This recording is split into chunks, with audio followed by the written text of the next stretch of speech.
This is a horror game podcast. It is meant for mature audiences. It may contain adult language, violence, and sexual themes, as well as shocking revelations. Viewer discretion is advised.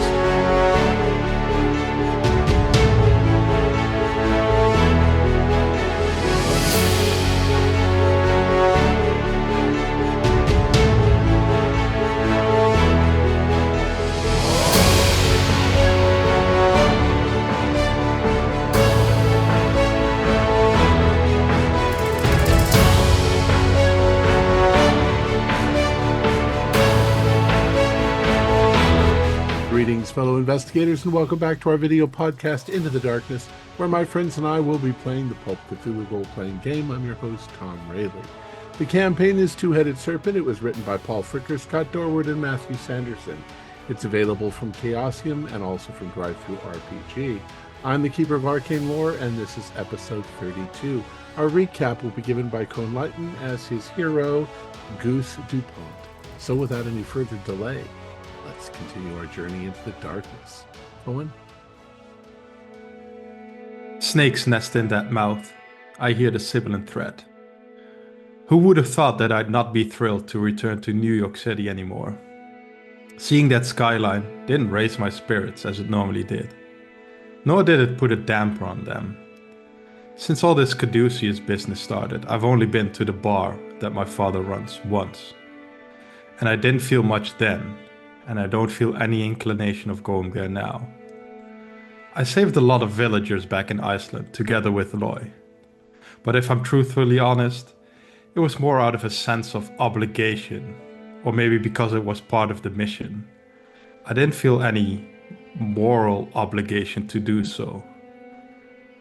Maybe I also don't want to let the others know how I'm barely keeping grip on things, and so I try to act normal, lest they try to put me away. When we entered the base near the core of the volcano in Iceland, we saw a figure on a mirror talking to our scaly enemies. Rose Meadham, or so we thought, was instructing them to find and kill us. Caduceus has told that since she became their leader, the Inner Night organization became more organized and something to fear. I'm starting to wonder if that information has any legs. If the guards we met in Iceland are anything to go off of. The biggest danger is that they are incompetent but still have access to dangerous ancient snake technology. I tried sneaking around the gangway so I could reveal only myself and have the rest of the group remain hidden for Rose. Alas, it seems my skills have truly gone rusty after not using them and just blowing our way through problems. Still, luckily for us, Rose didn't vanish from the mirror she was on, and we were able to talk to her. Her face was scarred beneath the veil she wore, her wounds not being fully able to heal. She confirmed to us that Joshua Meadham is indeed dead, and yet the person talking to us is still the daughter of the person running Caduceus. It just so happened that Rose has also been dead for quite some time. Both of the Meadhams are not human. She and her father invaded the family to further their own goals. Joshua Meadham is actually Thom, and according to our chatty enemy, he wants to dumb down the human species and enslave us. Fern immediately thought about those giant mosquitoes by which she was stung, diminishing her thinking capacity for a little bit. Rose's actual name is Sashanal. She went deep into the earth where she met the actual deity Sasagua. She claims he just wants to sleep in peace and have harmony, contrary to all the actions the Inner Night have taken so far. It need not be said, my compatriots and I were not really buying her spiel. Fern, with her blessed feet of sarcasm, mocked how we would all be happy, hold hands, and sing Kumbaya around a campfire. Dr. Harrow, true to his profession, remarked upon her scarified face, which didn't Sessional let it slip, or maybe just told us in her hubris, that she couldn't even slip into another skin and could not fully heal anymore after an accident she had. This remark seemed genuine, definitely an avenue worth researching for us. When the item of blowing up the facility came up during our conversation, Seneschal, vanished from the talking mirror. The reason why would soon become apparent to us. Behind the room we were in, Stoney came across this giant machine, and it spoke. Buzz had informed us that Caduceus was looking for some sort of cylinders, and this machine was connected to those cylinders. This thing spoke with 1,000 voices, and after prying it a bit for information, it informed us that it was the one who cut the call with Sashanal. It didn't want to be destroyed, and so when we mentioned blowing up the base, it cut off the call. The self-destruct button had been pressed for millennia ago, and this thing had been halting its ignition for 40,000 years. We convinced this thing that the only way for us to survive was if we could extract this machine, otherwise it would perish when the miles-long Vormish was let loose. It had 7 cylinders it wanted us to take with him. Touching this thing assimilates one into the machine, and it grabs some piece of memory. This we found out empirically when Buzz decoupled the first cylinder. He got flashes of all kinds of creatures and people who were assimilated into this machine. Buzz was mumbling, buzzing, talking in languages I didn't know. He was in a real fit. The self-destruct alarm started blaring. I did feel a tension rising within me. I do not want to perish in this frozen country. My concern for the rest of the crew was mostly practical. Having them survive would increase my odds of surviving. We tried what we could, but were unable to disengage more cylinders than the one we already had. We made our way to the pod bay, got into the floating pods. Of only a few were left, of the dozens that were supposedly there. Seems like a lot of snakes got out before us. Taking the one cylinder, Lloyd's new pet Sal, and Buzz's and Fern's new pets Gus and Tulip, with us, we escaped from the volcano, which erupted after we left. A massive earthquake seemed to hit Reykjavik. After a long flight, we finally made our way back to the American continent. We flew to the hideout that Buzz, with his prescience, had prepared.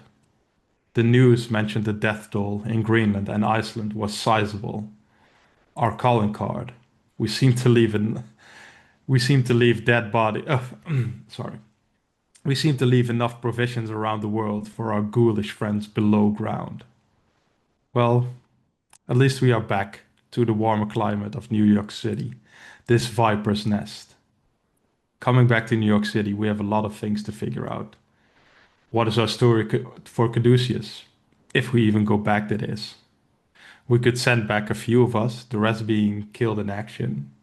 Will we try to get the mob as muscle to help our cause? To explain the Iceland situation, we could say that things went south and we barely made it out alive, not having really accomplished much. Or we could tell them the truth. Let's see what we'll do.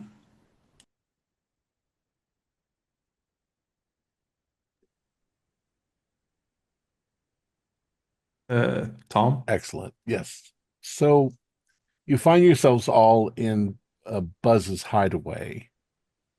I'll just narrate you. You've parked your pods in what will become your pod bay, and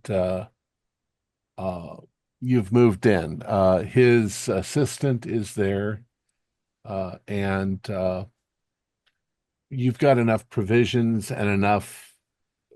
It's set up well enough that you can continue your work here.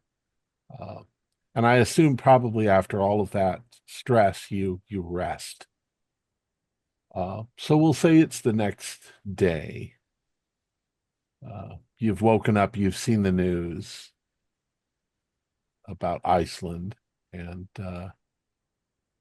You are all together, including Sal.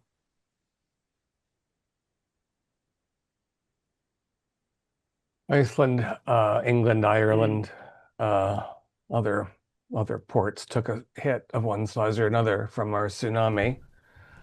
But again, you know, probably a lot smaller than if that thing had woken and stood up, and then it would have been on the loose and had volition. So, our I guess our team motto is, can we cut our losses? Well, to be fair, we didn't push the button to begin with. No. So, I mean, So, that's not really our fault. well, yeah, I mean, neither was the plague in Southeast Asia, but we didn't exactly clean things up as we might have liked. So I feel like, at least some of us should report to Caduceus. I think we want to be able to use them as an information network, and maybe for funding. And I suppose, Jack, you should be one of I guess, yeah. I mean, I'm thinking that both Jack, you and Miss Meadows I mean, you've got good contacts with the lab and know how to use the lab, and she's got a social contact there. So it seems Yeah. like you should be survivors if we aren't all. Right. And they're probably going to interrogate us once we get there, too. Nothing we tell them about Green will they believe, at least not the security fellow. I think we need at least one hybrid having going back, right? Yep. Well, I mean, if you feel that way, I wouldn't mind being there. I mean, there's always something I could find that would help us. Something you could liberate. Oh, no. I mean, it can't be that bad. After all, like you said, you've got, and he just looks sideways, you've got Fern and Jack both watching me, so what's the worst I could do? Well, what do we say about you that don't come with us? Like, as far as we know, that you lost your lives in the catastrophe, or we lost touch with each other, we got separated. I don't know. I Yeah. personally saw a goose get squashed by a big vormis on the middle of a bridge. I don't know about the rest of you. I mean, I think the story is we went in, the situation went completely disastrous. Uh, Self-destruct, the whole mountain went up. We got separated. We know we got out. If we want to go ahead and say, oh yeah, Goose was smashed by a rock or a Vormis or something like that. I actually think we should leave the Vormis out of it and actually not mention that we saw the Vormis at Yeah. all in Iceland. Um, Wait, You so could who's say all that after gonna... the self-destruct, that there were only a few, I don't know, that only a few of you made it out alive, that the rest were definitely killed in the explosion. Or Yeah. maybe if one or two of us fell in the lava pit. I mean, Well, I would not leave room for ambiguity or anything. the benefit of ambiguity being that if one of us does show up, we can say, we made it out by the skin of our teeth. I know we Yeah, want that's to true. keep secret that we retrieved a cylinder, and we don't know how much information that thing is capable of generating, since it wanted to be in 7 parts, and so it can't be more than a seventh of itself. We want to keep the pods secret and the cylinder secret. Is there any other reason that we're claiming to be fewer in number? Well, here's the thing. I have a question. If they knew about the cylinders and they know what they are, then do they know how they operate? Because once we removed the cylinder, that's what allowed the detonation to happen. So they would have, if they had that information, they would know that a cylinder was removed in order for that to go off. But if the person carrying said cylinder was either shot in the back of the head and we had to get out of there really quickly, we didn't exactly have time to go around and pick up this massive thing when we were trying to get out with our lives. Yeah, I mean, I mean, the story still stands. You could even say, yeah, we tried to remove a cylinder and then black suns started going off. The other thing we have to keep in mind, though, we shouldn't give them the cylinder Oh no, that's good though. because Well, the no, definitely cylinder no. would not cooperate what we are saying if Well, it no, were to somehow let them know. but I'm saying that's good though, because we'll put the guilt back on them and be like, well, y'all wanted the cylinder, and the cylinder, us removing it was the whole reason the damn place exploded anyway. So it's your fault. Not to mention that everyone who touched them was electrocuted. Yeah. At least.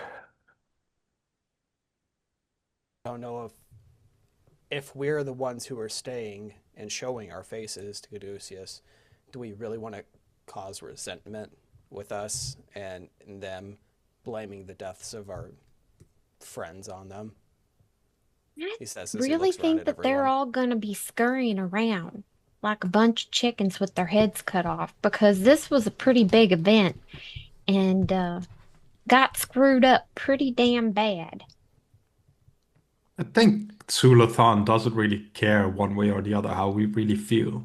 As long as he thinks he can use us, as long as he thinks we're in the palm of his hand, I don't think he cares how we feel at all. Do we have anything to show like that's a positive? Surely we have to have something here that's positive outside of this for Caduceus. We have to show up with something. I got Tulip. I mean, not really. I mean, I Yeah, don't think we no. have to show up anything. We just say, look, we got there, overwhelming force. We tried to remove a cylinder. Everything just went south. We three got out. The other three did not. Previous missions, we What did three? everything. Well, we could let them know that, we helped some of the villagers escape. Yeah. That's something. Yeah, that's true. That was an internight operation to capture all of those humans and use them for vicious experiments. So, Oh, we didn't get a suit to take back, did we? I hope not. I think Dr. Harrow would have Yeah, crashed you into the ocean if you tried. Yeah.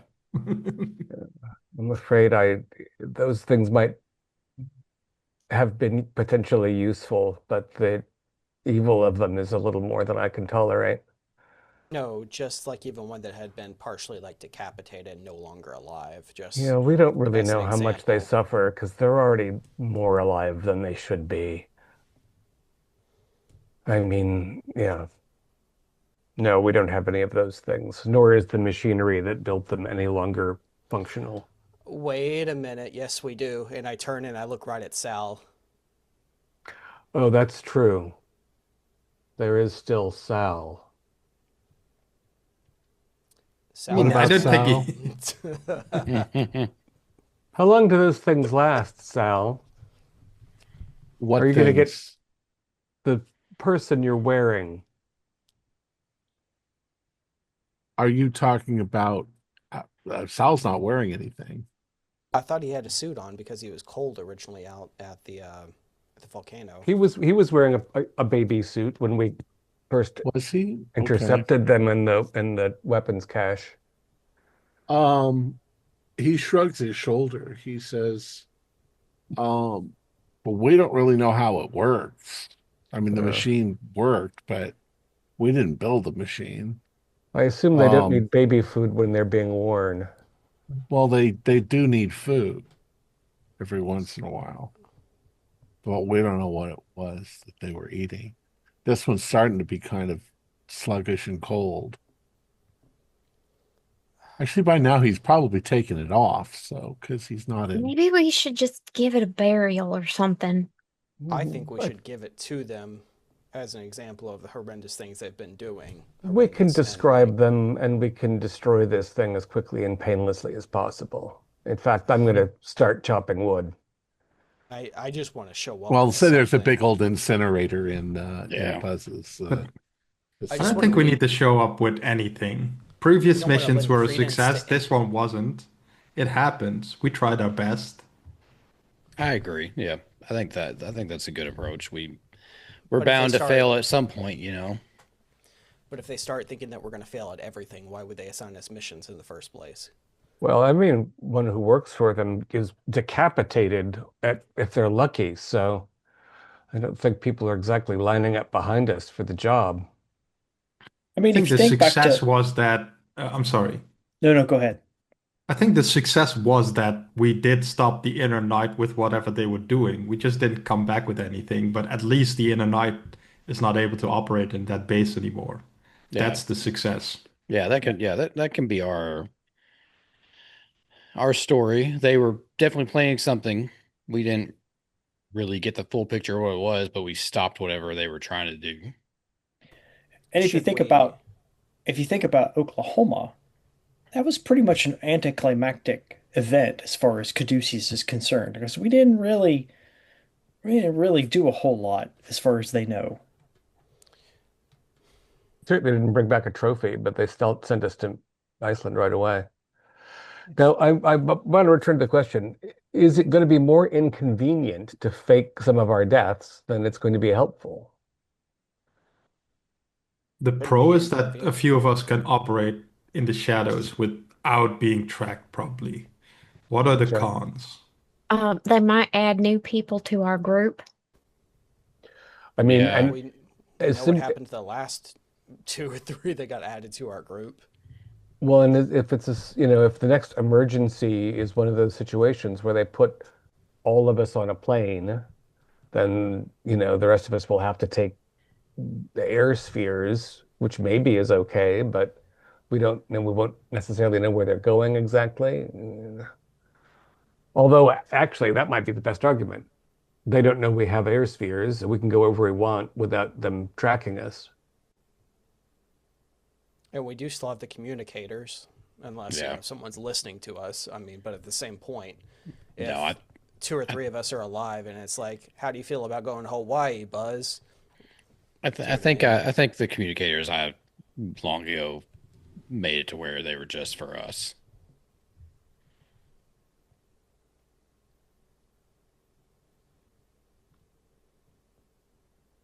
Okay, I think then we're all in agreement about that.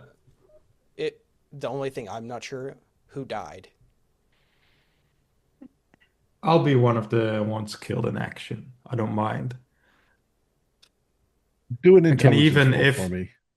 if you provide me with the body of somebody working at Caduceus, I could even like assume the role of that person. I definitely a hard success on my intelligence Okay. roll. Um, Iceland, the problem in Iceland occurred yesterday.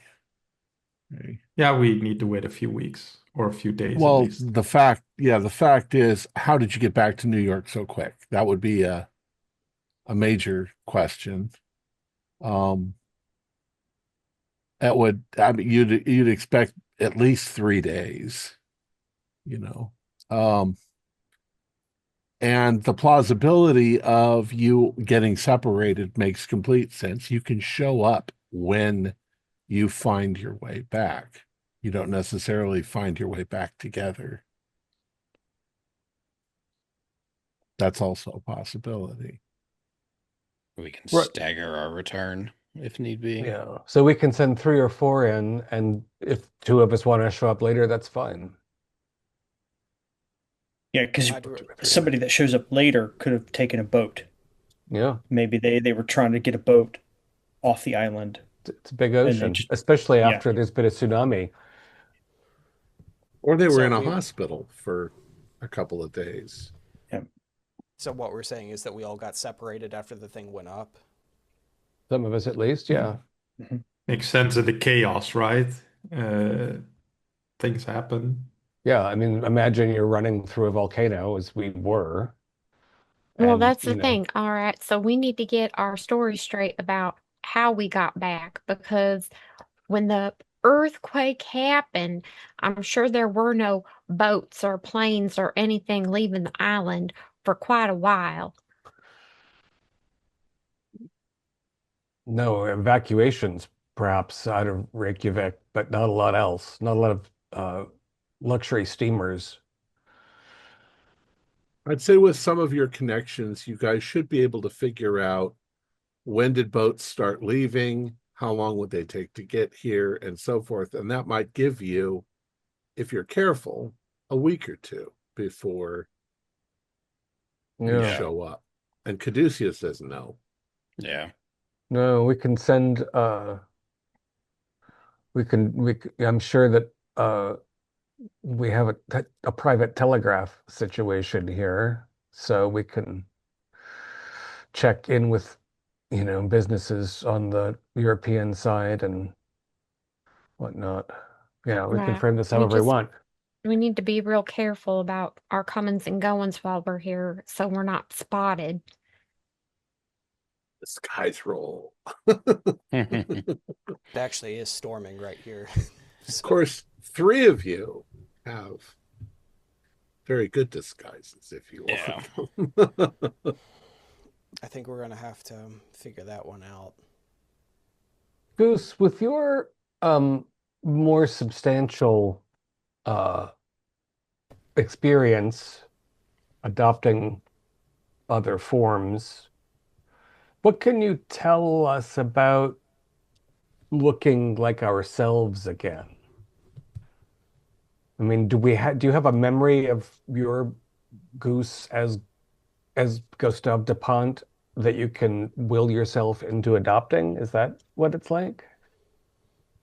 Well, I've only used one variant of the skinwalking, and that basically just means skinning the person and wearing the skin. Uh, More easy variant. And so I can only speak for that one, but in that one, you basically are mostly yourself. You kind of get the feeling that from some mannerisms, or I think memories was also part of it, right? From the person you're wearing. But you still have complete sense of yourself, and you can, just like, taking off your coat, you could take off the skin suit whenever you want.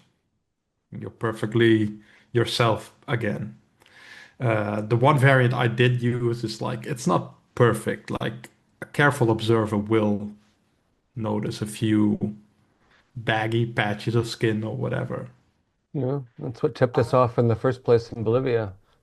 I just had an idea. It just occurred to me. Dr. Harrow, do you happen to have any other friends or esteemed colleagues that might work with comatose patients? I'm not. Someone who that may not be likely to make it and that may have been in bed for the last year, 2, 10. No prognosis of getting better. I know surgeons in city hospitals. Uh, generally speaking,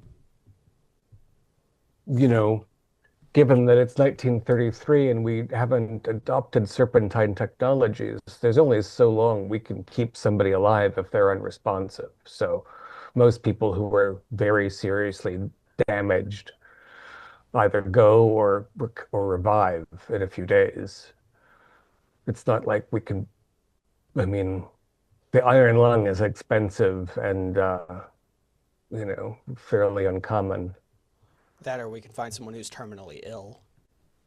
I mean, anyone can visit a hospice. You don't need special surgical acumen. As this conversation is happening, like Fern like slowly like slinks off into the corner to go look at a book or something. Just ugh. And Why are we- wait for somebody to little die? capybara comes up and snuggles up next to you. Oh, This is Tulip, much more ethical jeez. than just finding some poor bum on the street. I think during all this, You can find a graveyard, and if somebody's, freshly being put into the ground, you could just dig them up and. At that point, why don't we look for cadavers? Yeah. But we've already established that's not probably going to work. The person has to be alive. But if the They're not person alive anymore. Yeah, But if the generally, person is barely alive, or like will be dead within 2-3 days, I think it depends on it's just a waste of skin otherwise. well, I would ask similarly, Lloyd, you know all kinds of violent criminals that work for the Bonanno gang. I mean, wouldn't it be morally just to take a killer's life and then have a fresh body than terrify some random sick person by opening your jaws too wide and chomping down on them? I mean, that is a possibility, but another possibility is we might need some of those dangerous killers in the future. And that terminally ill person, they're no longer of use to us after 3 days. And speaking of no longer of use, what exactly do we plan to do with Sal? I mean, at any moment he could sneak off and rat us out to whatever's inhabiting Rose Meadham. I I won't mean, do that. I don't think I don't Sal's think going to do Sal's. that.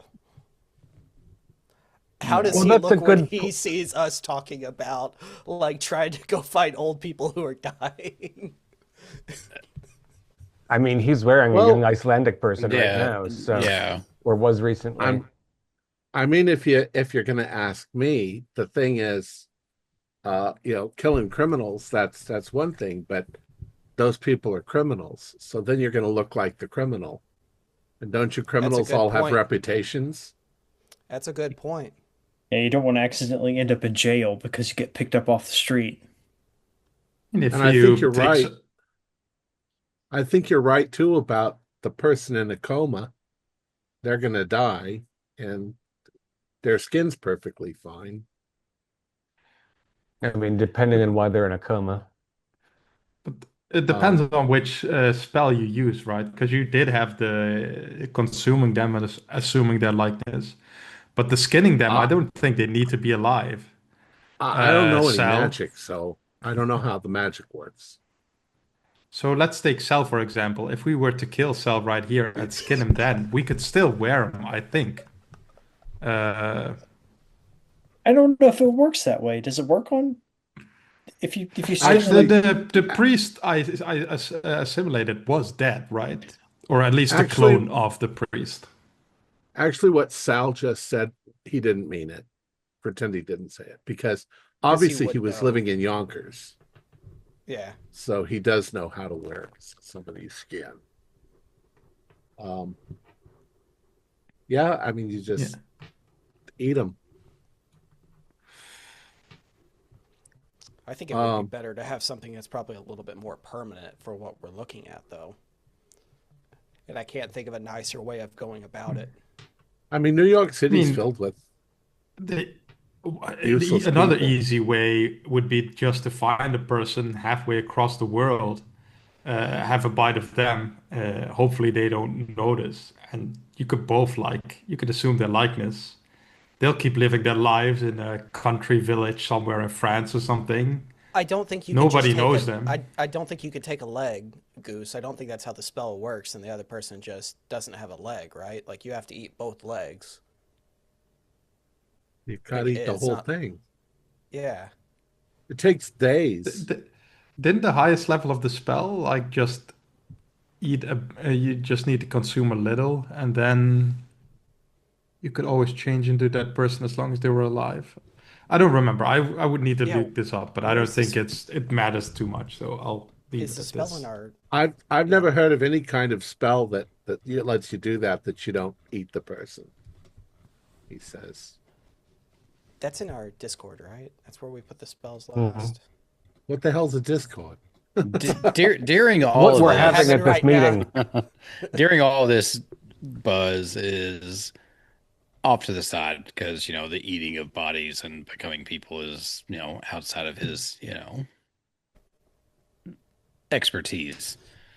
He's off to the side. He is sketching almost furiously, just sketching what is it's going to eventually be a cylinder slash computer network because he's got this nagging thought at the back of his head that you know he's noticed it over the past like day that it kind of pops up. It's real fuzzy and buzzing almost. No pun there on the name.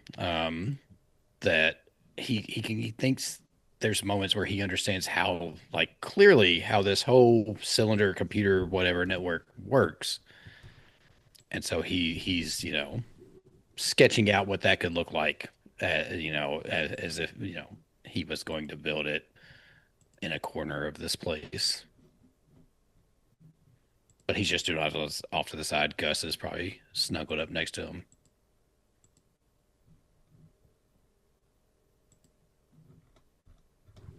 I think Fern at this point kind of pops her head up while all this conversating about obtaining dying people is going on. She's like, Didn't y'all put an ad in the paper to try to get a hold of Teraniche before we left? We did do that. Yeah, we did. Never got a response.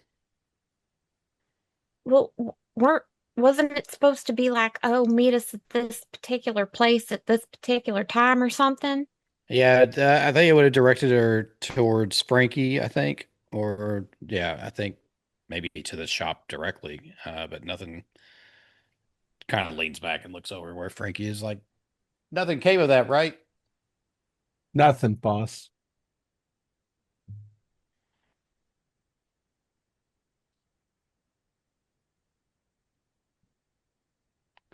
So, yeah, I'm guessing Tyradisha's out of play or off doing something or has her own agenda at this point. I mean, Yeah, we might consider trying to reach out to her again now that we have a stronger sense, probably something she anticipated, that we're actually between two fighting sects of reptilians. Well, what about that capsule? Maybe it's got one of the scientists in it that used to work with her. Right. There might be, yeah, among the many unpleasant voices in that thing, there might be someone who knew her.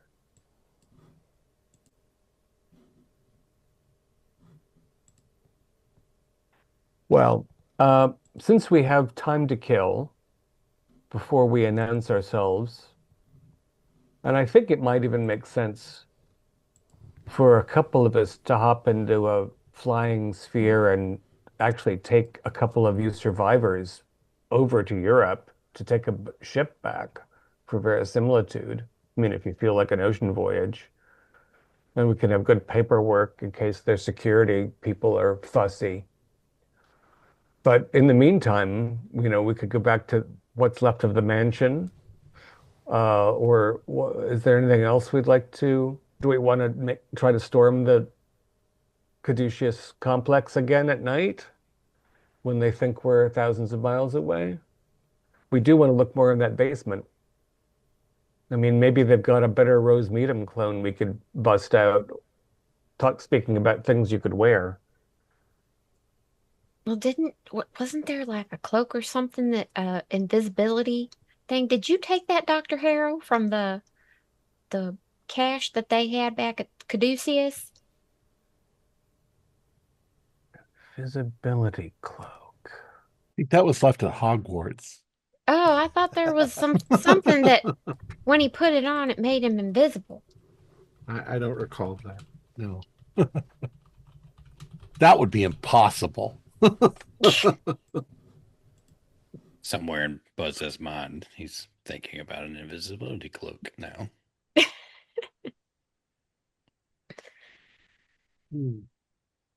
Need to have the cloak like take the colors of the Unfortunately, background. any attempt to warp light around your body would result in a black hole that would suck the earth into it. We've already had one earth-devouring creature that we didn't know how to stop.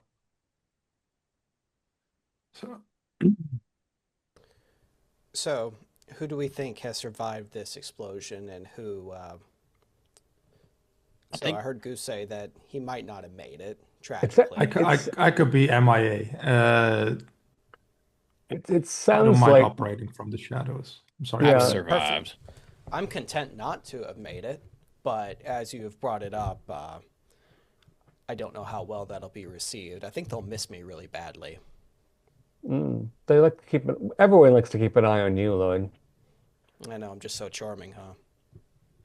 Yeah, it's looking a little bit like Goose and I went down the other channel that was blocked off by falling debris, and we might not have gotten out alive. And it does seem like if we're, potentially taking on costumes, he and I are especially prepared for that. I think more of us should be alive and report back to Caduceus Mhm. because that will probably lessen the likelihood they try to assign more people to the team. Right. So if four of you make it out and Goose and I are missing and presumed lost, then we can run around in the shadows. Yeah. I mean, having new Also, persons added to the team, you could either uh, give them to me and I'll take their skin. I was gonna You say could a new try suit and would be just nice. turn them, flip them. If there's any doubt within those persons about, the validity of the cause of Caduceus, we might have a few allies, have a few people we can send into the fray for us. I mean, if we're talking about awful things, people tend to die around us. We could just shoot them in the back of the head and be like, oops. And, That's just cold-blooded murder, Buzz. that's just, that I felt that was the vibe that was happening here. Right. It's Um, like, I what, mean, we're we're, gonna We're take only a talking couple about doing people? what we need to do. Come Like, on, what if like that have had some been kind of us? couth. We got recruited into this thinking we were gonna help people around the world, and maybe it'd just be two people as dumb as we were when we first signed up for this. And How they many are helping people have us. died due to us? Like we have left piles of bodies in our wake, but I think we're still, if we, on the whole, we save more than we've let die. Yeah. So if Speaking we, as a physician, we don't save everyone we try to. Everyone we save would have died otherwise. So I think we can quite reasonably say that we're operating with good intentions and often decent results, given that we've been nothing but lied to, manipulated, and put into terrible situations. so if we need to sacrifice one or two no names from Caduceus that they stick on us, I mean, it's for the greater cause, isn't it? Also, if you four of you were given two green recruits, they could be perfectly helpful and even, pull your asses out of the fire. And if you found that they were likable and trustworthy, you could take them up to Meadham's private office and show him his actual skeleton and let them know who they're really working for. I mean, that wasn't the most difficult place to get into, after all. The basement, I'm afraid, is a bit more well defended for obvious reasons. That's where they're cooking up their next disastrous scheme. Where do you suppose they got those brain-eating insects? Probably I made mean, them. or, they went through some of those portals that we always seem to not have access to. Maybe Think it was like a Caduceus has one of dream. those portals. Think it was like a dream mosquito. Stranger things. I didn't Uh, get a clear image of a lot of the places that we saw in those portals when they were flipping through, but I think that anything might be conceivably found in them. Well, how would they be able to keep their presence here in our plane? Because everything that we had brought back or tried to bring back from the dreamland, it disappeared. Well, that's true. Other planes of existence, though, on other planets, even. Didn't we see like a great I've actually cold kind of. sphere?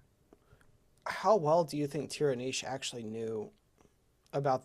She seemed to know something about the Dreamlands. I think we mentioned it to her, and she wasn't all that unfamiliar with it. That's where She she'd been the spent whole time. 10,000 years there, so I would hope So so.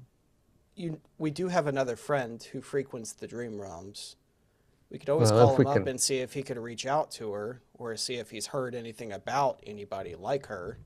I mean, we've put like a message out pretty much in the telephone book in the newspaper at that point here. Maybe we should try it over there too. I would love to have Tyrannisha's advice, certainly. In a lot of ways, she knows more about what we're dealing with than we can. So okay. What we have probably 4, 5 days before some of us have to pop up at Caduceus. What are we doing in the meantime? Are we just laying low? Are we? I mean, Well, four of us are taking a sphere back or getting dropped off, and then catching a train or a plane or a bus or a ship, something back. Laying low, I would say let's prepare this hideout, make it a proper hideout, Yeah. Install a lab, install a workroom, uh, have a nice pod bay with opening a ceiling for our pods to fly out, stuff like that. Get a I'd proper dining actually, room. I'd actually like to spend some time with Sal and see if he can tell me more about how he got in contact with the Inner Knight and who his contacts are in Yonkers that might be with the Inner Knight, and see if we can figure out how to get in touch with that aspect of it. real quick, is Sal just a snake person standing around here? That's correct. Okay, just I want to wonder make how. sure. Yeah, I wonder how Frankie's dealing with this. Jack She's has told Frankie literally everything that's happened, so she at least expects snake people at some point. She just saw this snake dude jump out of this baby suit while we're talking about eating people. That's why I'm wondering if she's not losing her mind. now she's got a pretty good head on her shoulders. I'm And, I'm gonna spend a day at my shop just because, well, I do have a business to run, and tinkering around with some cars will probably help me up here a little bit. Well, maybe we could send Sal out. I mean, Sal, you got recruited to the Inner Night, and if you were based here, they must have a little clubhouse or something where y'all meet. not that I know of. They just grabbed me and told me I was working for them. Um, and I can't go out like this. Look at me. Well, Sal, if Just it, imagining it, like a little pudge sticking out. I'm just like a snake with like a little bit of a pudge, and it's almost like a cigarette. I I can't go back to Yonkers because I don't have that skin anymore. So I wouldn't look like my family wouldn't know who I was. how do you feel about taking on like a custodial role? Yeah, Uh, I'll help for clean up. I like Frankie. I'll clean up, move stuff around. I'll become you. I mean, as long as you feed me. Yeah, we could pay and feed you pretty easy, I think. What's your favorite meal? Something that's small, furry, and wriggles. I mean, you Fern guys are takes going a to have hold of that problem Tulip now and like pretty soon, aren't you? squeezes her No, close. you ain't going to eat your pet. Look, people eat dog, but you don't eat your pets. So I get that. I mean, we got to have some sort of supply. You guys are going to need it soon enough. Yes, we're Yeah, I was gonna. thinking about doing that in the next 1 or 2 days at least, like buying some cages and setting up our own livestock. It seems to me that a lot of our kind work in the medical supply uh, profession. Lots of white rats and things like that that you can get shipped to you on a regular basis. Just tell them it's a medical lab. If you're doing that, can you get some birds? He just looks down kind of sheepishly. He's like, I'll I don't really know, but that's probably you could probably get chickens and shit like that. I'll make sure will have a variety of meals to get us through. Central Park has a whole hell of a lot of pigeons. Yeah, what they eat. I'm not sure I want to follow. Some farm-fed chickens. How we get a rooster? We'll have more birds than we know what to do with. Of course, the pigeons you're doing the city a service. Didn't even think about it that way. You're right, Sal. Yeah, the pigeons are a nuisance. I also would, when you're thinking about kitting this place out further, Jack, I did pick up a handful of these guns that we haven't seen before from the armory. Yeah. So if you want to set up a cinder block wall and some soundproofing, we can see what those do. Might be They're worth they're not using. that different than a regular gun. Oh, all right. Oh, They are shoot a we? they shoot a projectile. Okay. But still setting up a place where to keep our store our guns fairly Yeah. safely. I mean, that would be good. Maybe not all of them at one place. Well, I at least mean, if we do have an armory, we can leave Sal in charge of it. I could do that. I used to work at a warehouse. We can trust you with all the guns. Sure, what am I going to do with them? Shoot us. No, I'm not going to shoot you. I got no life other than what I have now, and I mean, what am I going to do? Run off into the middle of the city and pretend to be somebody else and have to come up with a whole bunch of ways and means? Right here, you're going to feed me, and I've got a place to live, and I got something to do, and I'm useful. Frankie will teach you. That way you have skills if, you ever do want to steal a skin and start a profession. Also, I know you don't want to go back and see your family because of the skin thing, but I don't know if you ever just wanted to take a drive by and take a look and see what they're doing, you could. They're not I that might do far. that, but that just will make me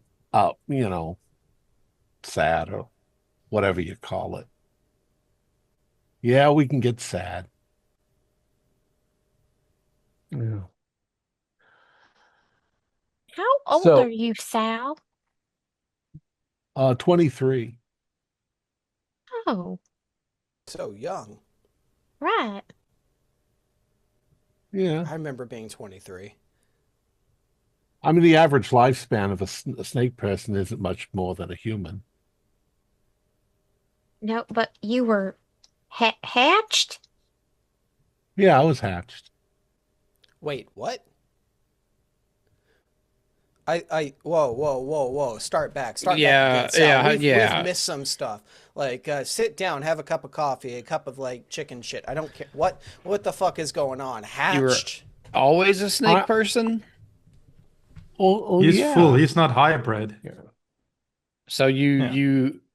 you stole a skin and lived in Yonkers for a while, Yeah. just mean, for fun. That's what we all have to do. to get the human life experience.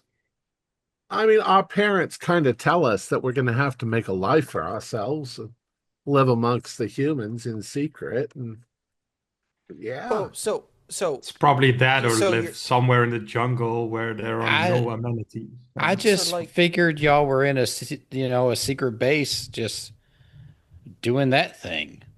Didn't realize y'all were out among the how old were you people. when you took your first skin? I don't know, 16. So you just went up, took this dude's skin, lived as them for like about 10 years, and then I mean, maybe you bailed. shouldn't ask those kind of questions. Who- if you don't who- really want to know who- the answer? Who is in Yonkers? Your biological family? Your adopted skin family? Maybe you shouldn't ask the questions.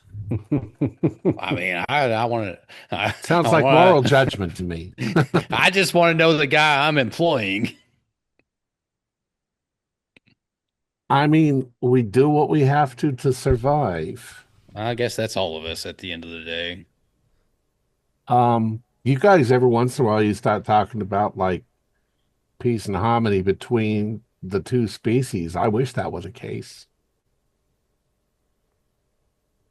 I Well, mean, see, but I that's find that's it- what we need. We need to find more people like Sal, and then we can get a group of us all together and show that we can work together to stop these two darned evil factions from trying to kill us all off.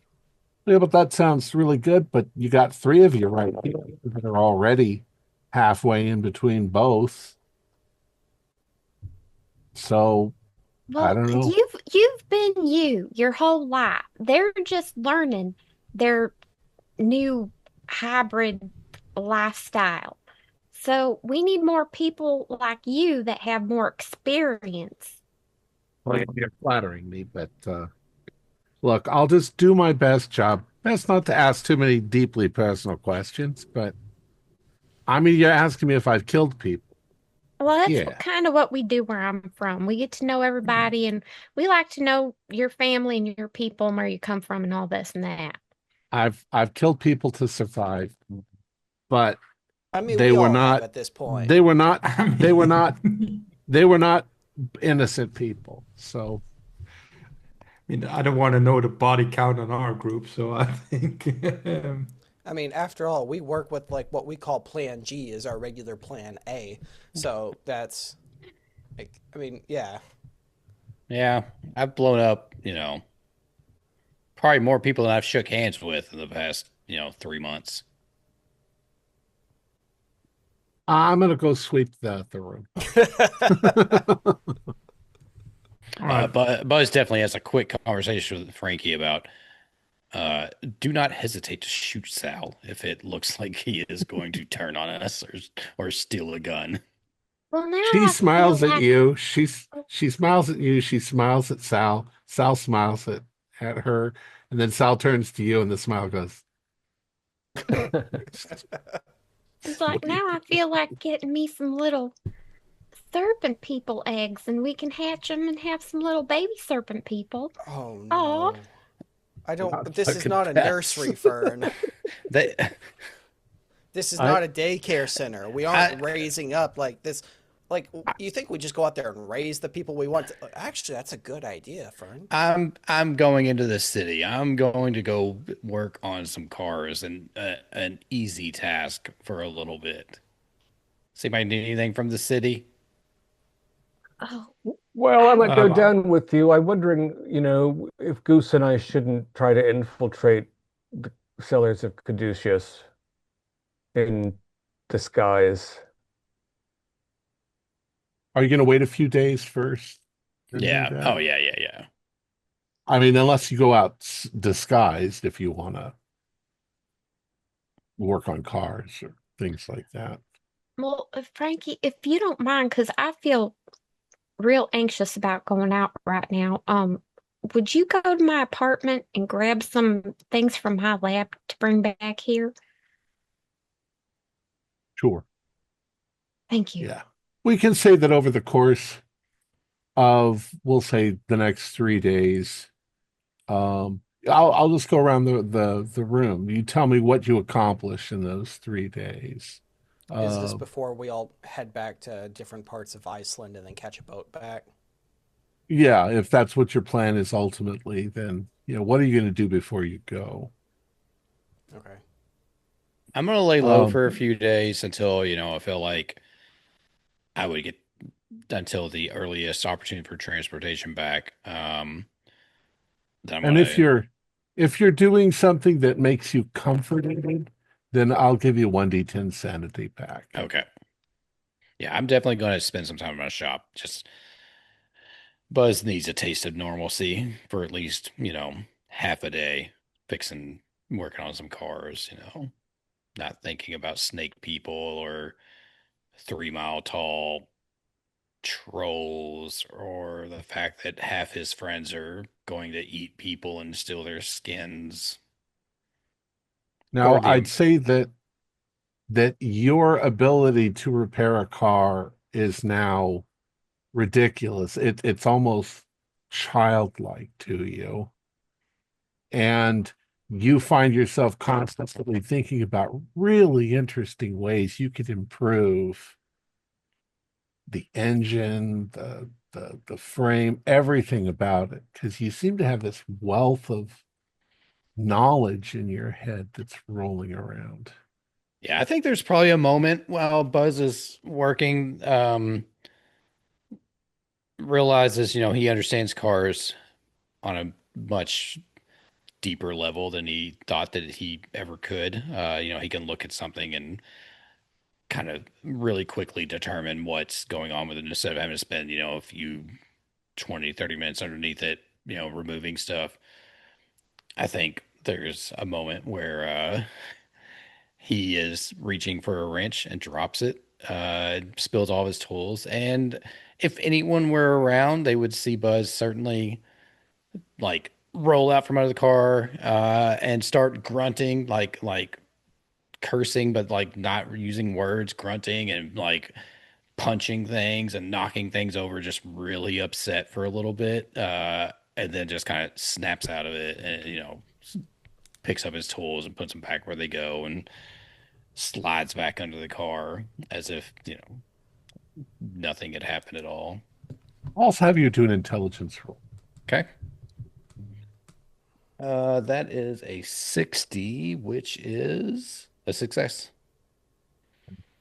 I'd say also as you sort of recover from that sudden bout of anger, um, it seems to you that you understand exactly how to build one of those anti-gravity pods.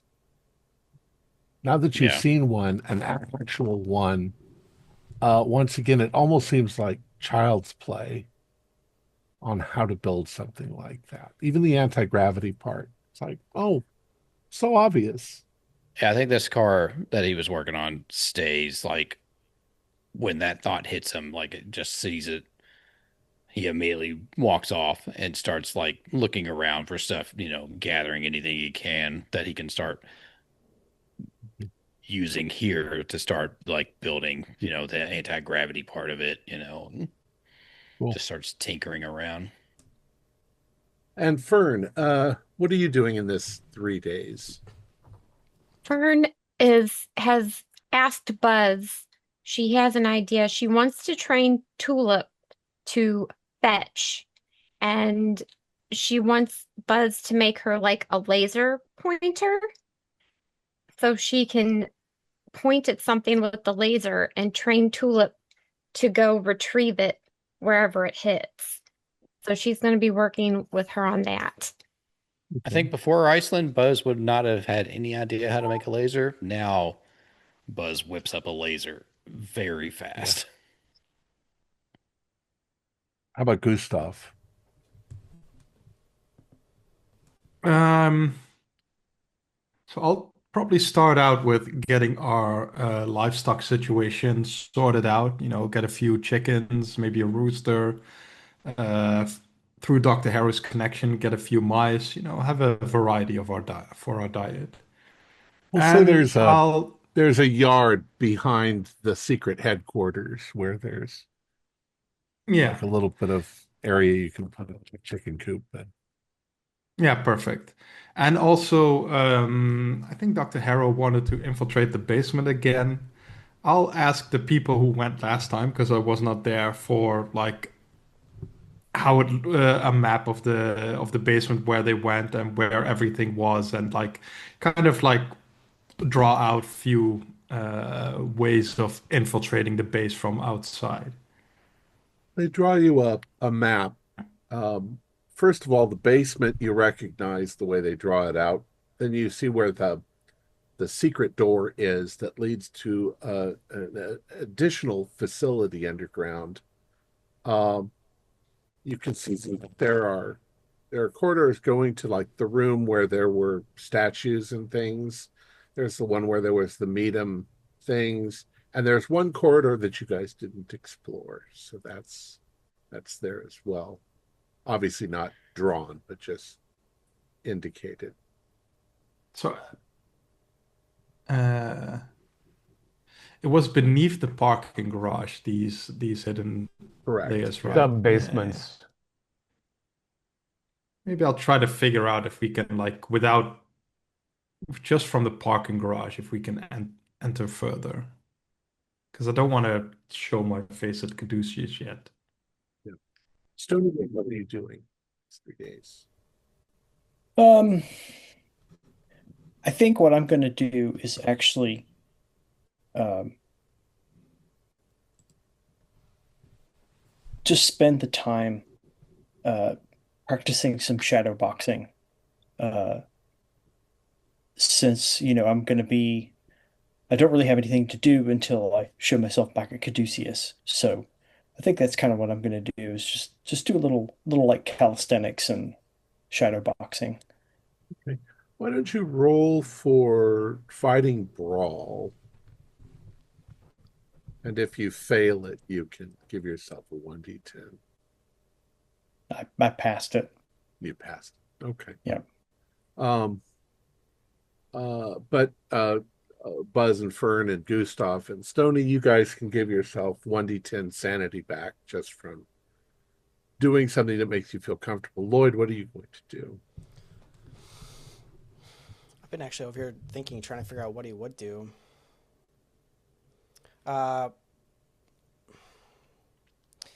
By Sal is from Yonkers, and after this, would there be any way that he could start like, I don't know, like playing like poker, doing card tricks and doing stuff like that with Sal, seeing if he could like work on his sleight of hand, like he's wondering if he can start doing something more with his hands that might start being useful and might start coming to the point where things are going to have to start disappearing at Caduceus. So he wants to like, I don't know, start, I guess, looking through, maybe sending Frankie out to get a book or something about like light and nimble, like how to, I don't know, like how to stack a card deck, how to move things quickly, something like that. Card magic, card tricks, sleight of So, hand.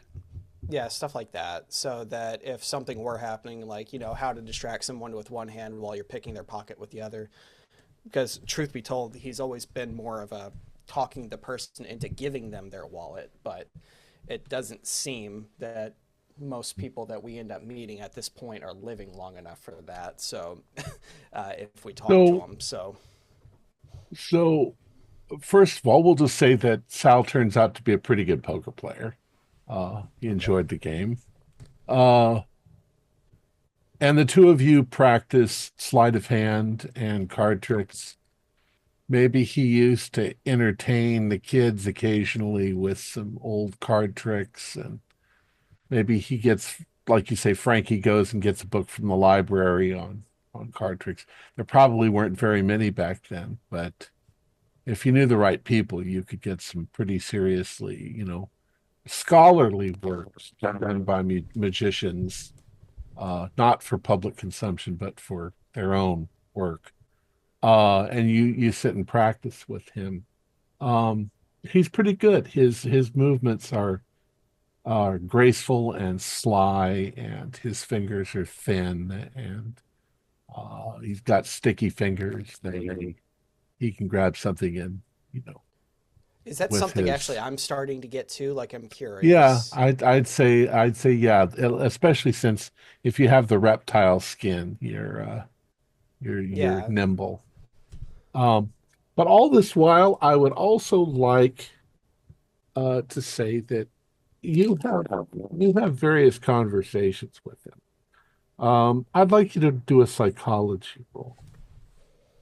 Okay. Psychology roll on Sal. That is a hard success. Okay. You come across a number of things. One is Sal is not the most honest person in the world. I mean, Who is? he tells you that he's had to survive as time has gone by. So he's gotten very tricky.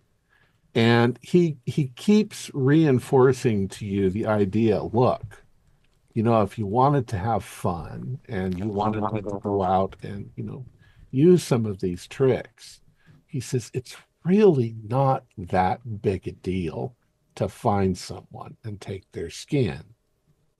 You can go out and do shit. He says, like, I can't go out unless I take someone's skin. I'm trapped here. But there's no reason why, I like a good bar and I like a good. There's so many things to be done in New York City, and you've got the perfect disguise. You can look like anybody. I mean, you sacrifice that person, but just because it's a homeless person doesn't mean that they don't clean up really well. They might be scraggly bearded and their hair all disheveled, but give them a haircut and give them a shave and they look really good. I don't know what it is. I'm so used to. He's kind of just. I'm just kind of used to being me. Yeah. Which, Just if anyone else had heard that, they would just laugh because they've already seen like 5 different versions of Lloyd.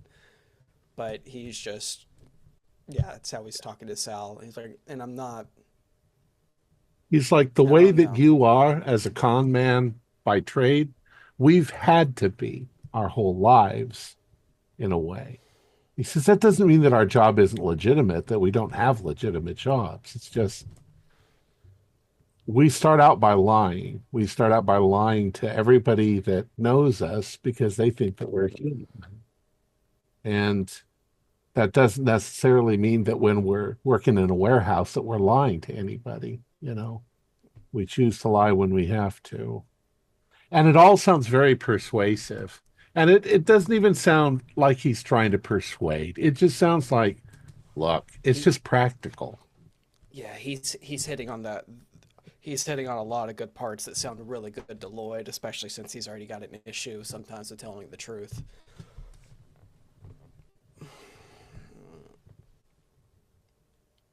Fuck it, Sal, you might be right. And he leans in one evening and just sort of says, and you know, cats are delicious. And he just like kind of wipes his chin for a second after thinking about it. He's like, I'm really curious about capybara myself. I don't know. I haven't had one of those, but oh my God. Some things are just really delicious. Have you ever had parakeet? I don't go in for birds much. I've eaten a pigeon, but pigeons are kind of, they taste like New York. Yeah. Squirrels are good. Squirrels are tasty. You gotta catch them. They're hard to catch. They're fuckers. Yeah. I don't think they're gonna be selling those at a pet store. No, but I mean, rats are good too. But you know, it depends. If you can get good medical quality rats, they taste fine. It's the ones that you get in the sewers that don't always taste great. Yeah. And it's not necessarily what the meat is like. The meat's usually pretty good, but what's caught in their hair is nasty. And that's how your conversation goes with We Sal. start exchanging recipes as we start thinking about stuff like that at the card tree. As with that psychology role, you do get the feeling that Sal changes who he is depending on who he's talking to, because it's a kind of defense mechanism that he has. Dr. Oh, Jude, what are you doing? Tom, you gave me the worst character to talk to.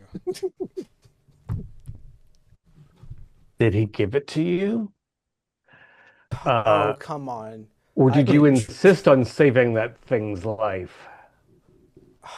Despite I'm what you trying- saw in Iceland. I've been trying to be a good person. I've been trying hard. Speaking of good people, do we believe that security officer Connors is a human? That's his name, right? He seems very jovial. Well, he's not a security officer. He's the Oh, he's the quartermaster. quartermaster. Yeah. He Who seems very friendly and warm. So you think No, I don't. No, I was thinking about replacing the security officer. What is his name? DeLuca? Yeah. DeLuca. Yeah, Lloyd's old friend, DeLuca. Am I under the impression DeLuca's a mammal, or do I under the impression that he's no longer a mammal? I think we had a look at him when we were fleeing the cellar. I thought we I'm trying to remember. learned. I thought If we you wanna learned that ask he Lloyd. was replaced. Well, he If you- definitely knows about the others because he had that letter about the Meta Mansion. Yeah, right. We think DeLuca's a skin suit because he said something about the employees of Yeah. the mansion that implied I would like you do a psychology. gee whiz, I haven't had to roll all night and I roll a 79. But it's 10:19. I'm not gonna get killed. What the heck? Still a lot. 39's a lot. I don't want to not recover. Burn it. Yeah, I want to know. You could push it. Okay, if you want to burn it. Yeah. I mean, statistically I should get it back, but I can't be sure. Um, you've gotten enough experience now that you think from his mannerisms and from his coldness that he's almost definitely a serpent person. Right. Whether he murdered somebody and took their place, you don't know. But you think it's highly likely all of the real higher ups in the company are probably snake people. Yeah, Gonzalez a weirdo because he's a acolyte, but Yeah, and I Gonsalves think is almost definitely a human, right. Yeah, he but but he's a seems true to believer, be, so they haven't replaced him because he's so eager yeah. to serve Father Yig. And it seems like his personal secretary is still a human too, but that's just because again they've got a functional relationship, so he doesn't want to replace her. But you've also been to Iceland and you've seen what some of their hybridization uh,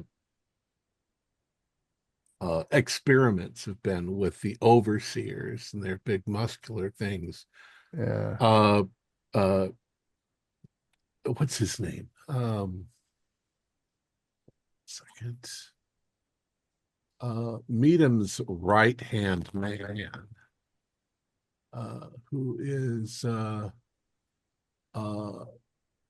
whose real name is Shi Chen Yang, but everybody calls him Channing.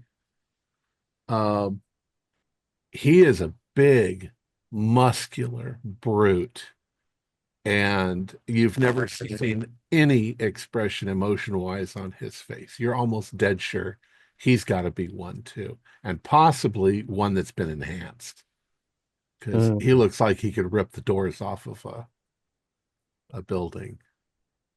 I feel like we definitely found out one of them was a snake person for sure. Maybe it was Channing. Well, yeah, again, because of the correspondence about the mansion, I think we were pretty sure also that DeLuca was no longer human, Also, if you figure ever. that Meadham, who's himself a pretty big guy, uh, wouldn't hire a bodyguard unless the bodyguard was also a serpent person. So yeah, the higher ups, except for Gonsalves, are probably all. There's not much more than Well, them the either, question is is, there? where The did they, secretary is secretary is the not really higher up, Dolores, right? well, she's pretty close to meet him, but she's just a secretary. But I was going to say, I wonder if we could find out where their new headquarters are because the mansion was, and then it got destroyed, basically, and they had to pick up and move somewhere. Well, where'd they move to? Could be in one of the basements. Yeah, it Well, would make sense if they had it the Meadham building is the headquarters, but right. yeah. But if they have a replacement temple, it might well be in the headquarters. I mean, it's convenient to be able to worship in your own compound. Yeah, I was thinking, Goose, that if we could have skinned DeLuca, he'd be ideal. We'd have access to every part of the building. But if you know we're restricted to mammals, then that reduces our opportunities. Yes, it doesn't make sense that you could skin somebody who's already a serpent person and Yeah. Are we all in the reuse same their. room? Well, what about the These security? conversations are over the course of days now, so this is Yeah. probably not something. I think Goose and I are planning the heist independently. Why What not about just kill him? what about the security guards? If you got a security guard, you could go Yeah. throughout the building wherever you wanted. Security guards might also be serpentine. Because I remember from the letter the dogs kept going off because they had serpent guards, I think, right? Um, Why not just kill DeLuca? Well, and we cannot wear his skin. Just kill him. And then if that's the case, you've got a they'll have history to with DeLuca, Lloyd, but well, they'll have to replace him. And if they're replacing him with someone who's not as intimate with the situation, nor as much of a stuck-up prick as he is, could be in our benefit. I think you're I just holding a grudge. I expect that they would promote from the ranks of security, and we think that the upper echelons of security are already serpent people because they can't go where dogs are and things. Although they did bother to hire humans for the mansion, it just didn't work out. Because it seems like DeLuca, it shouldn't be the hardest thing in the world to have him and maybe some security guards go and look at something, and then maybe a small explosion happens. I mean, we could just Right, we're trying we're trying to infiltrate and sneak around the headquarters. We're not trying to cause a full security alert. We'd like This to is all see before what's down there and not have them know that we know what's down there. So I was just killing the thinking head of if you security seems like the worst option. just And seemed like if we- doubly so with an gotten rid explosion. of all of them, then there would be a lot less that you'd have to sneak past. Is the only thing I'm trying to Do you, say. do you know do you know any of the scientists that might work in that area? Well, that's an interesting question. We could bring Buzz in on. Some of the people that he's interacted with in their labs upstairs, presumably are involved also in their projects downstairs. That might be something for when he returns to the headquarters, though, and can start to feel people out for. They might even have they might have a little code on their security badge or whatever that says they can go to sub-basement C. I don't know that Buzz formed any relationships with those people. They were helpful and mostly we had access to their equipment and Buzz was outsmarting them. Yeah. In general, the employees at Caduceus you feel are ignorant of what Caduceus is really up to. If they are scientists, they're doing their job, but they're not being given access to the more sensitive. Well, hell, Stuff. 90% What about of the the organization is probably actually doing good works. what It's about the recruiting. psychologists? They were there. We could talk to the psychologists, and they didn't say don't mention this or that. So they might be more on the up and up.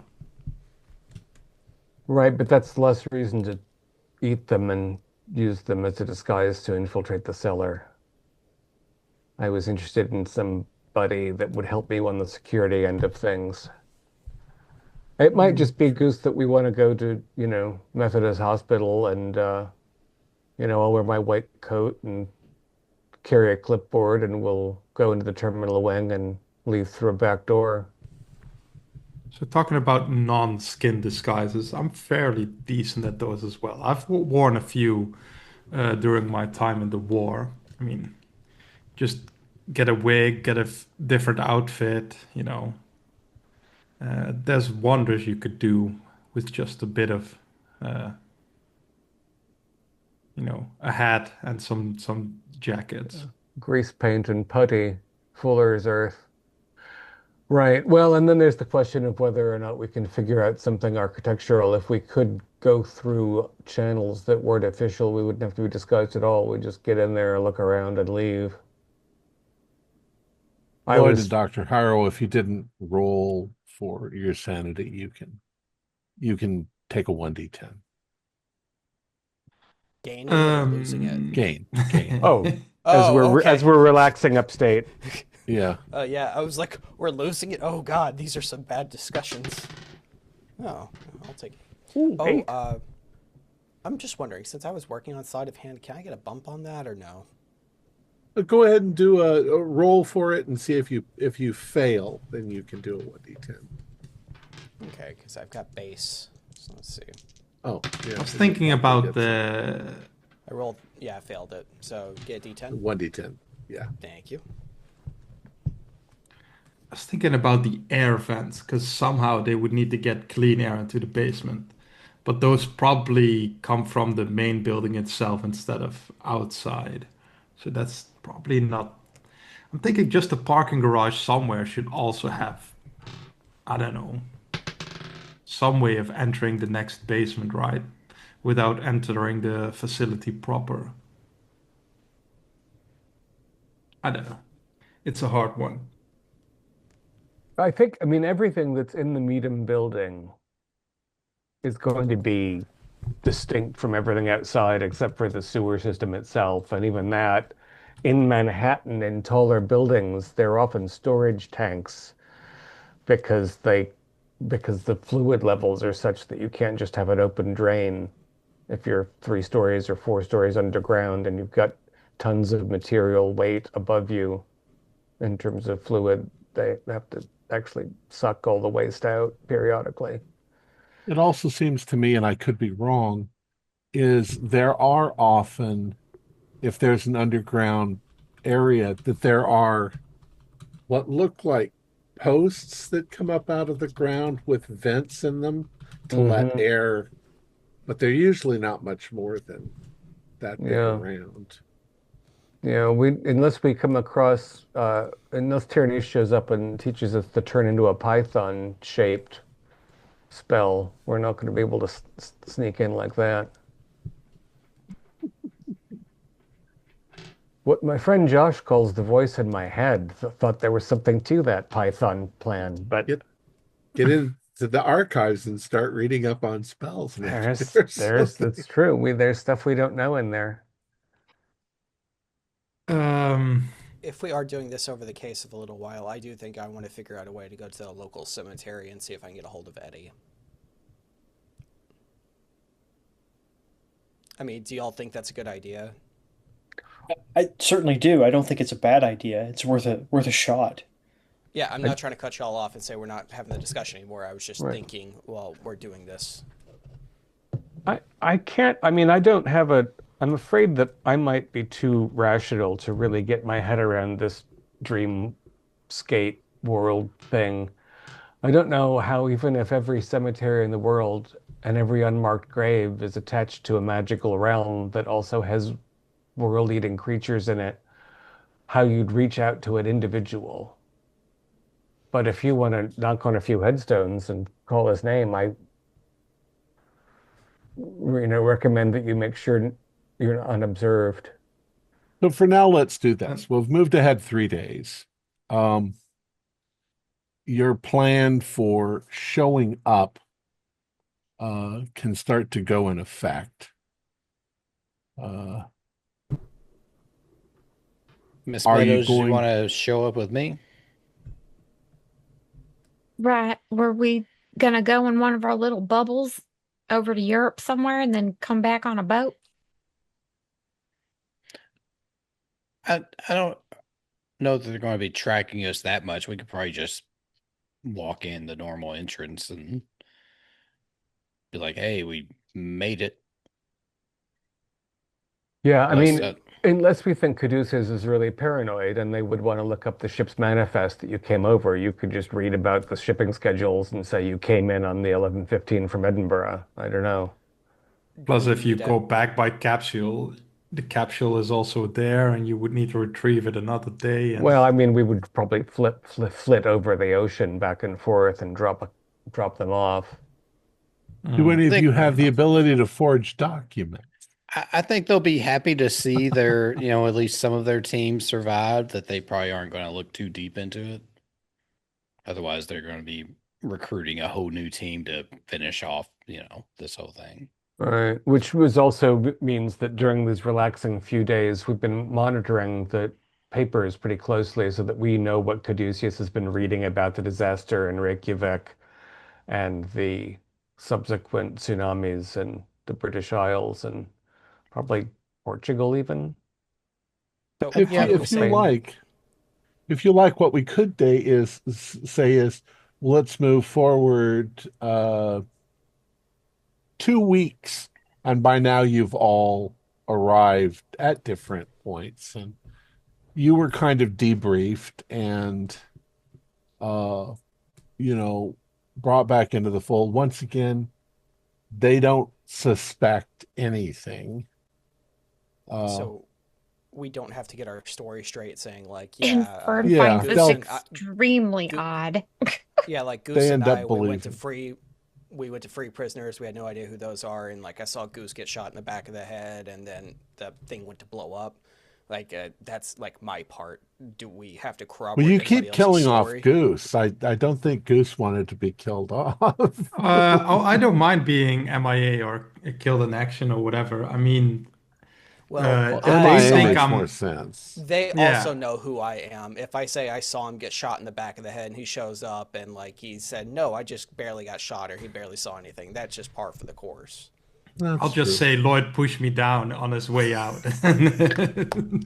We'll say that He was clutching a Fabergé egg, but it turned out to have pantyhose in it. questions were asked, but Yeah. your stories are all believed. You corroborated everything. So we'll say now that you are back with Caduceus. Speaking of newspapers a bit before, we had this idea of getting newspaper clipping boys or whatever they are called to just check clipping international newspapers for any strange activity that, we might link to Inner Night. We put Okay. So we're Sal not- on that. Well, in Yeah, so we're fact, not that's about- probably something that Caduceus already does. Yeah, but we want our own guy. Your own clipping bureau. Yeah, that's cool. Or, Sal. okay. It's Put Sal on it. yeah, You just want yeah. Sal to clean everything. You want Sal to go shopping. You want him to do the manual labor. You want him to clip everything. I He has need to him prove- to he find has me to- some good Life now. coupons while gotta he's prove- looking through those papers. He's got to prove his worth and that he's not going to just shoot us, with snake technology when we turn our backs. Exactly. Okay, but Dude, yeah, just clipping a coupons. short aside. But I mean, I don't fully trust Caduceus. I wanted to say I don't trust Caduceus at all. So having our own pool of information, our own knowledge might be useful. But yeah, just that. I'm sorry. Continue with whatever you want to. I don't Okay. trust Caduceus either, to the point that, Jack wants the sun bomb in his hands and not Caduceus's. So that's kind of a long-term goal. Jack, do you go and examine the half-terrain device? Yeah, I think so. Now with my newfound, Give me comprehension. give me an intelligence roll. Oh, It's on and it's slowly ticking. this is the first 01 I've wrote of the campaign. Oh, 01? 01. As you are looking at the half-terrain device, it looks like the same the one that you've seen before. And you look at it, and as you're staring at it, you're like thinking about the mechanical aspects of it. And you hear a voice in your head. It says, "You're a fool. This isn't mechanical. This is magic." I think after a few weeks, I at least have an idea of which one this is. Yeah, it's definitely in the Akal that it's Yeah. speaking. And you think this is the old serpentine wizard. Yeah, I speak back to it as like, well, I think it's not mechanical for sure. I agree. It's something magical. It's a means of opening a portal, and He goes on to explain the theory behind it and how it works, but it's complicated and it's not mechanical, it's magical. But you think that with time, you'd be able to absorb the information and figure out how you, in fact, could make your own. Yeah. Very, very delicate, though. Very delicate. One wrong move, and Yeah. The idea is to get this one out of their hands, maybe build my own. But now, after this conversation in perfect Noctal, start talking to, this ancient serpentine wizard about how I can build my own gate portal back at the hideout and start all the rest of you can do spot hiddens.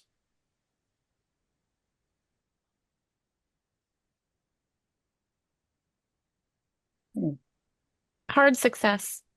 Regular only. I'll just say that if you pass, you've noticed Buzz talking to himself quite a bit,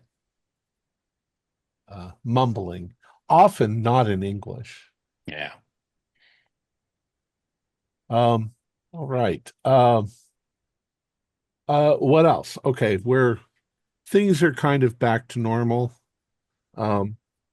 You've given Gonsalves the report. You said that there was a facility that the Internight were using it. They were trying to. Did you tell them they were trying to extract some sort of petrification liquid? I don't think. Ooh, because I know we're not mentioning the Vormis like at all. I was too busy trying to save the skin suit people. I think we don't go into great detail. I think unless anybody disagrees, I think we got there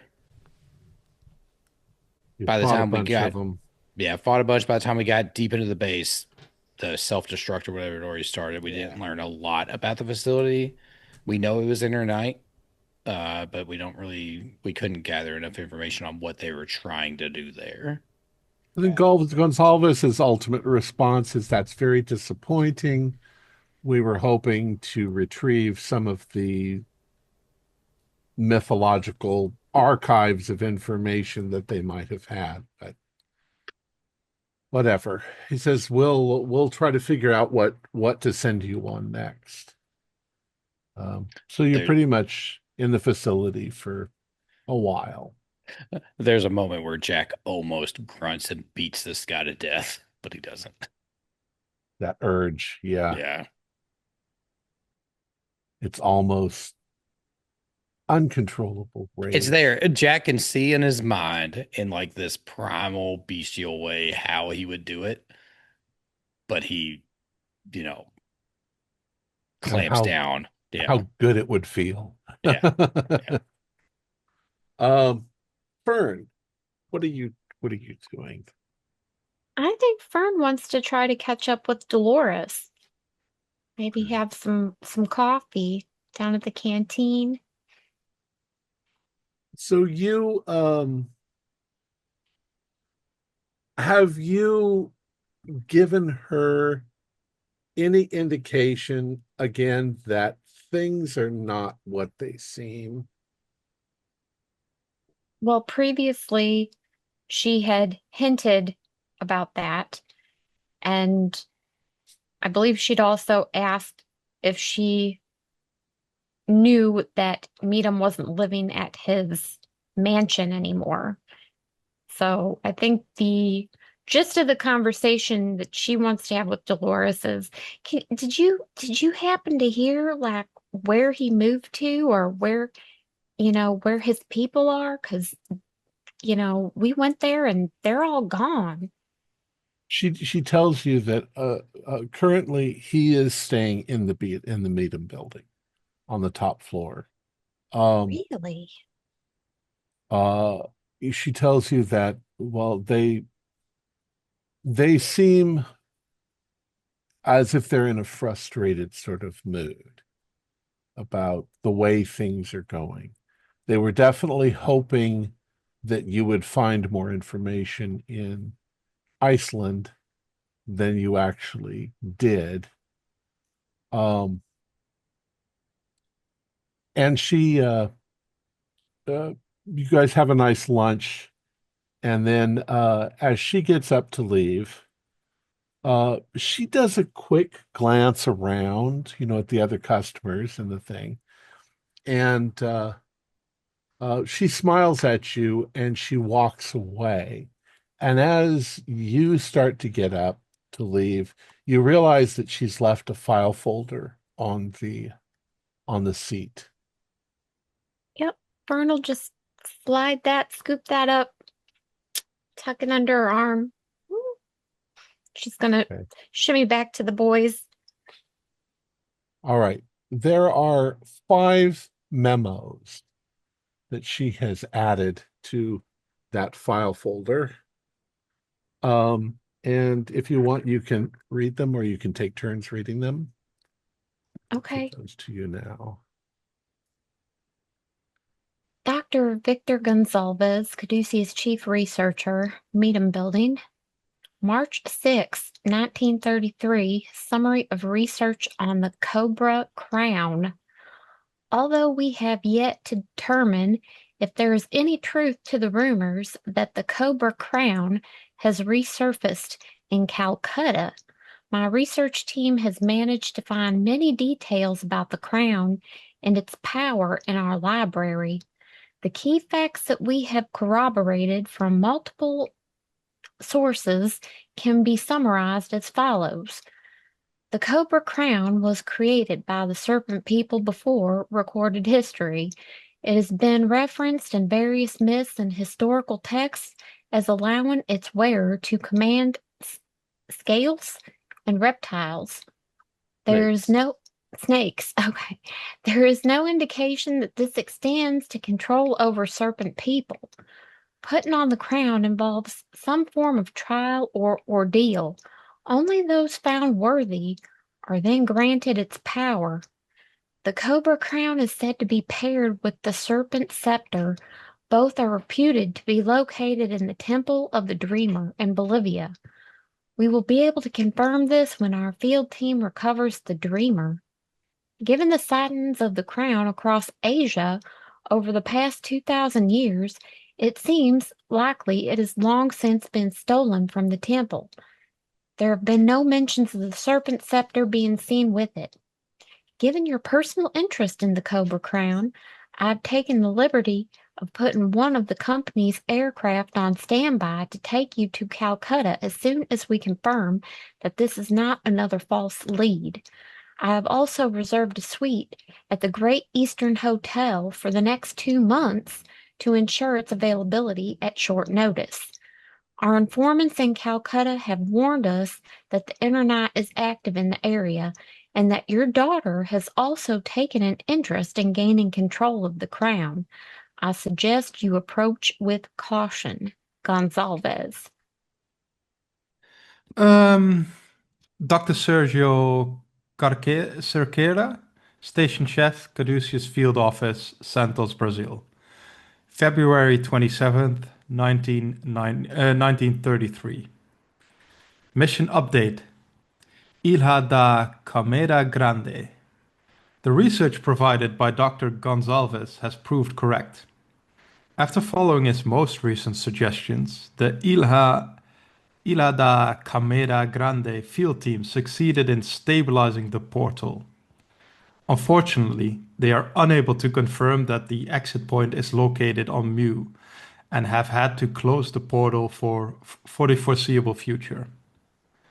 What our research failed to indicate is that either the portal or possibly the exit point is guarded. Shortly after opening the portal, the field team was assaulted by a large, unidentified reptilian creature.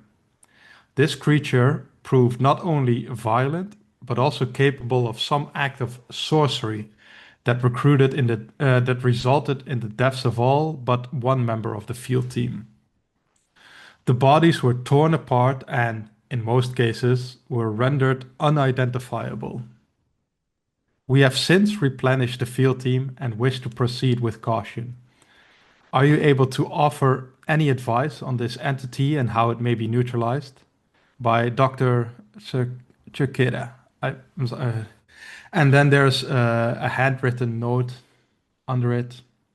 This sounds like the old enemy still bearing a grudge about your ancestors' harnessing of their god. We had hoped they had abandoned Yadith Go in the millennia since Mu's departure, but apparently they are tenacious. There may be enough of the reptile in the There may be enough of the reptile in their nature that the cobra crown may provide a means to control or neutralize them. I advise stepping up search efforts in Calcutta, as current research supports our conjecture that this is the most likely location. Gonzalez. Dr. Victor Gonzalez, Caduceus Chief Researcher, Medium Building, New York City, April 30th, 1933. Updates on the activities of the Inner Night. Our informants within the Inner Night have recently provided the last pieces of information I needed to place together the scope of their current activities. I regret to inform you that the situation is even worse than we had believed. Sothanal appears to be mirroring our efforts to reach Mu. She may also be monitoring our activities, ready to take the gate for herself once we have made it safe. At minimum, I recommend that we proceed with the extreme countermeasure we discussed, as deploying around the Ihad, de Quameda Grande. This should at least stop any unauthorized vessels from approaching the island. Once on Mu, it appears the Inner Night plan to return the island back to our plane of existence and activate the volcano network that your ancestors constructed in the Citadel, which some of our more excitable researchers refer to as the Doomsday Device. If the Inner Night were to succeed, our current estimate is that the surface of the Earth would become uninhabitable for many hundreds of years. This would affect not only my race, but yours as well. The Inner Night appears to have access to subterranean facilities that will allow them to survive while the rest of us perish. Under no circumstance must we allow Bashanal. Okay. Rose. Rose. Or any other member of the Inner Night to reach the Citadel, if they have other unknown means to do so before we could make our own way to Mu. Not only are our own plans imperiled, so is our very existence. Gonzalez. I'll take this.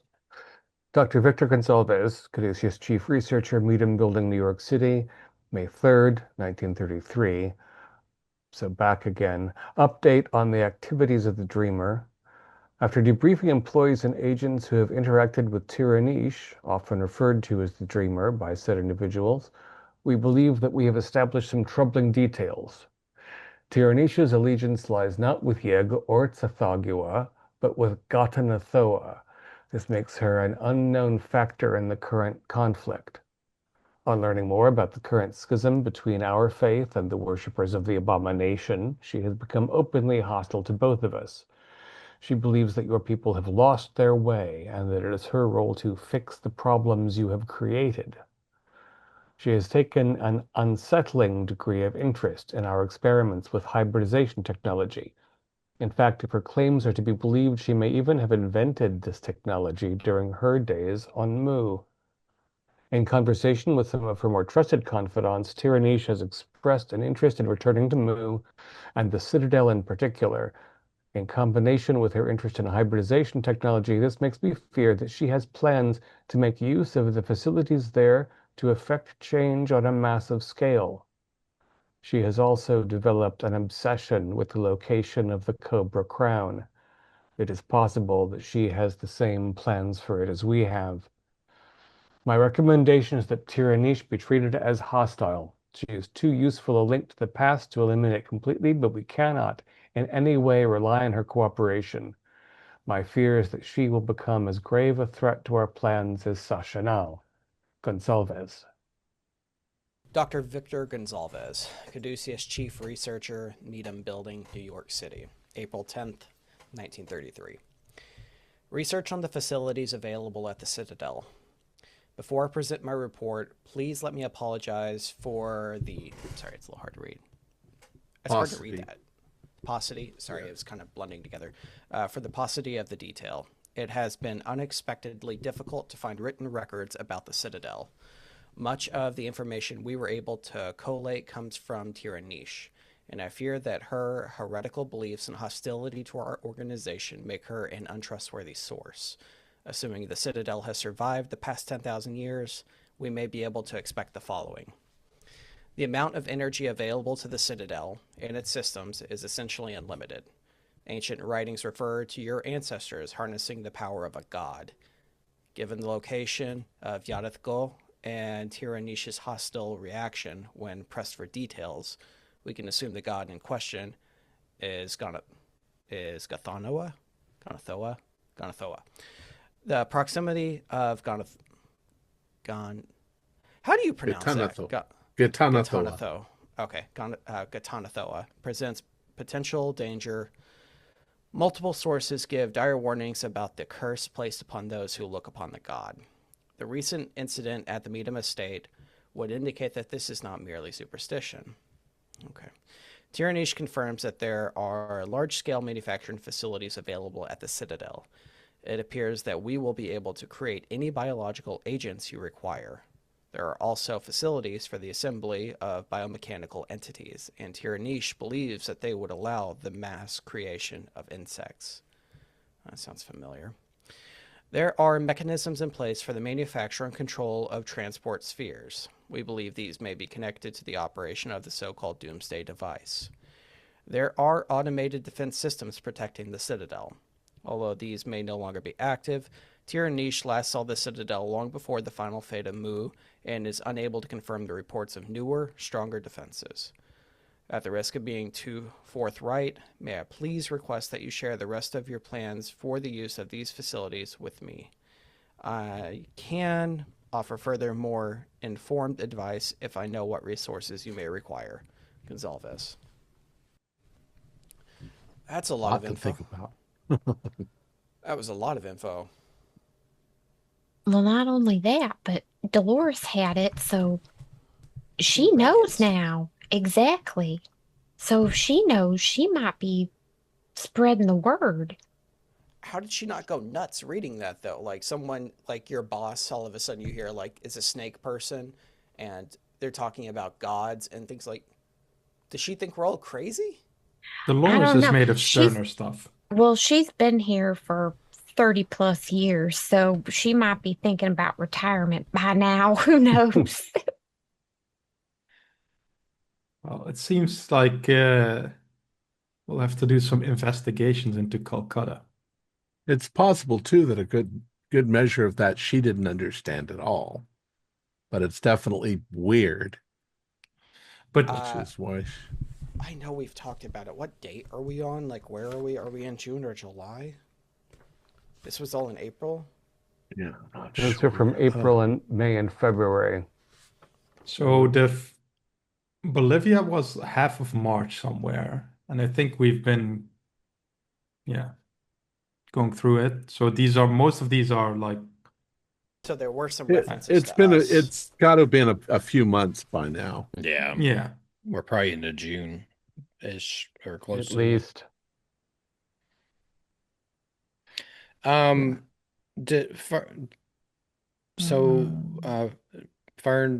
do you get the idea these were left by accident or on purpose? Who knows? She definitely left them on purpose. Yeah. Yes.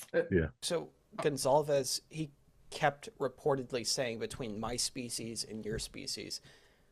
We're assuming he's just talking about strange, like, humans that are worshiping the same, like these snake people, and like the snake people are the other group of species he's mentioning. I think he referred entirely. I think he referred to Meadham. I think he said of Meadham, your ancestors. So he knows that Medum is not Medum, but he's such a enthusiastic Yeg worshiper that he's fine with that. He was inculcated into that culture. But we have essentially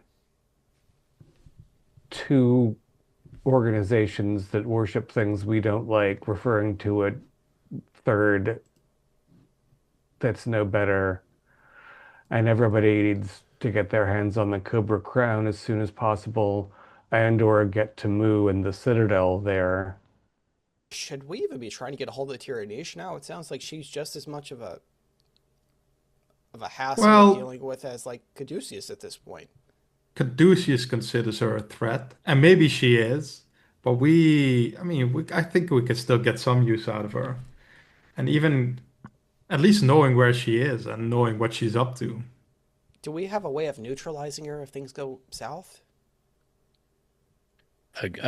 Plan Again, Plan S. Plan G is not worked yet.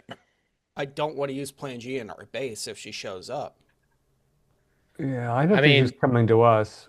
It's a question of whether she can help us, whether she would want to help us, because I don't think we really understand, regardless of whether she worships this Gatana I think Thoa. she's off looking for the crown. Yeah, I I think mean, so that's what too. that's what the letters implied. And If you if I think recall, everybody is. Yeah. Go if you recall, she did mention Gitanathoa, and that they don't worship it; they use it she as a power source. she claimed it was the power source of Mu, and these notes also note that Mu has an extremely strong power source. But whether she thinks it's a And god or just a tool, Are these people basically worshiping electricity and the electricity is the power source that she is just calling as a power source? I I don't think could they worship it. I think they just want to harness it. Plus, it mentioned like the facilities to create any bioagent. So our dear Stupid friend insects Joshua showed up. definitely wants it. Yeah, definitely wants to use it for the stupid insects or whatever. I think that letter also mentioned that Caduceus were the ones to open the portal to the Dreamlands in where was it again? Borneo?